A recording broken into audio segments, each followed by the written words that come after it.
Welcome to Digicoin Daily, where global power plays, economic warfare, and truth beneath the headlines are decoded. In today's report, we focus on Burkina Faso, a nation at the center of a storm, facing pressure, defiance, and a resounding demand for sovereignty. This is no ordinary political struggle. This is about self-determination, dignity, and the audacity to break away from centuries-old control systems. Tensions escalated when U.S. AFRICOM Commander General Michael Langley, speaking at the Senate hearing, accused Captain Ibrahim Traoré of exploiting Burkina Faso's vast gold reserves for personal gain and regime protection.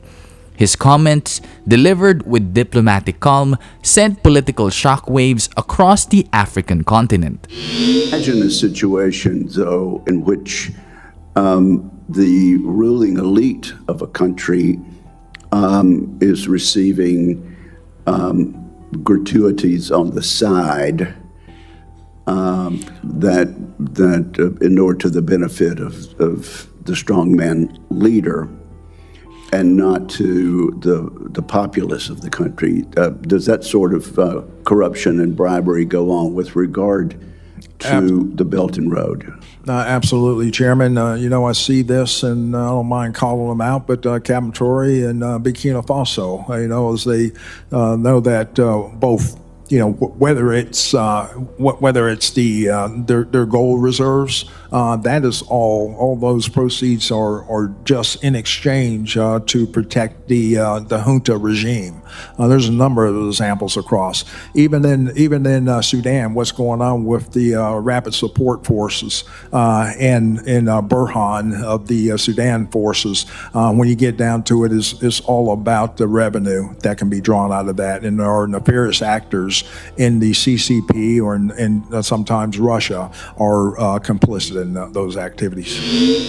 Langley's remarks implied that Traoré's administration is hoarding wealth and endangering the people it claims to protect.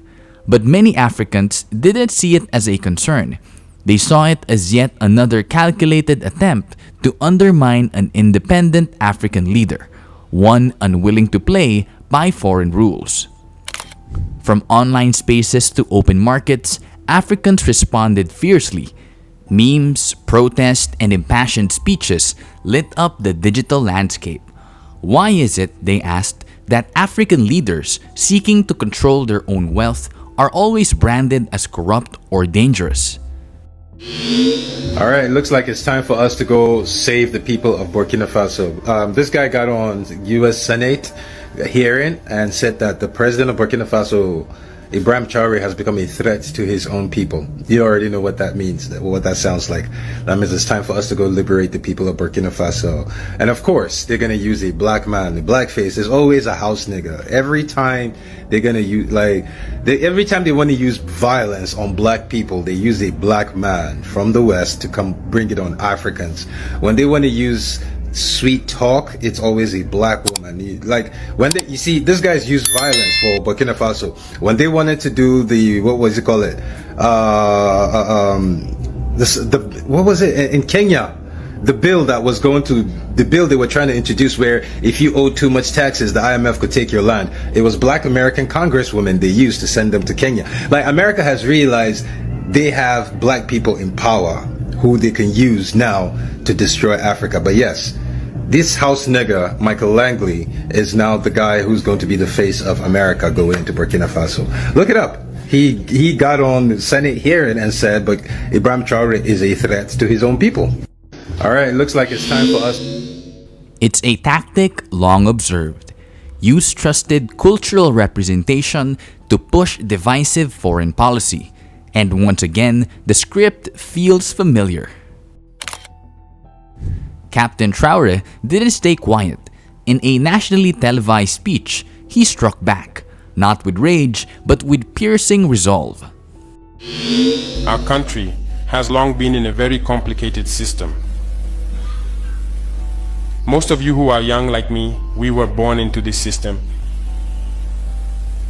But that's not what can allow Burkina to thrive. Because in this situation there are only two cases. Either we accept to fight or we remain slaves forever. I told you once, there are those who are slaves in their minds. They can only serve their master. And those people try every time to manipulate you. You must advise each other. Because every situation can be exploited by these enemies of the nation to try to discourage you, to demotivate you. So, you must advise each other and not pay attention to certain remarks, even on some media. Not everyone is obliged to be patriotic. You are the first patriots. You have decided to defend the homeland. There is nothing better than that. Those who want to support you, let them support you. Those who want to discourage you through writings, you must close your ears and move forward. He condemned international NGOs accused of fabricating human rights reports to justify intervention.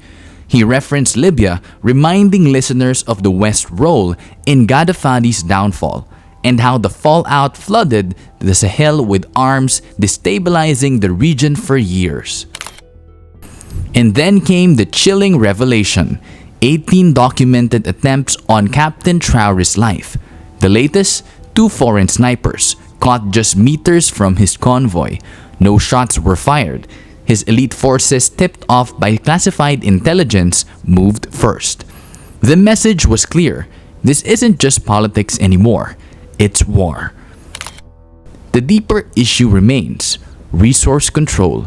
Burkina Faso, like many African nations, sits atop gold and minerals, yet remains economically fragile. Critics point to foreign mining conglomerates that extract wealth but leave little behind. Take Congo, producing 70% of the world's cobalt, essential for smartphones and EVs. Yet its people remain impoverished. Why? Because ownership and profit are rooted offshore. What's happening in Burkina Faso has triggered a wider African awakening. Is foreign aid really aid or control? Are partnerships with international financial institutions truly beneficial or a form of modern dependency? The names of fallen African leaders echo like ghosts, men who stood tall only to fall under the weight of geopolitical interest. Captain Traoré remains defiant. His message to Burkinabe youth: ignore distractions, focus on your homeland, defend your people. Whether he is a hero or a threat depends on who you ask. But one thing is clear: he has become a symbol of resistance, a symbol of hope, a symbol of danger to those who prefer Africa silent and subservient.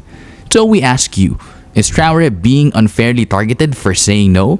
Is Africa finally waking up to the invisible strings of control? And who should tell Africa's story? Outsiders or Africans themselves?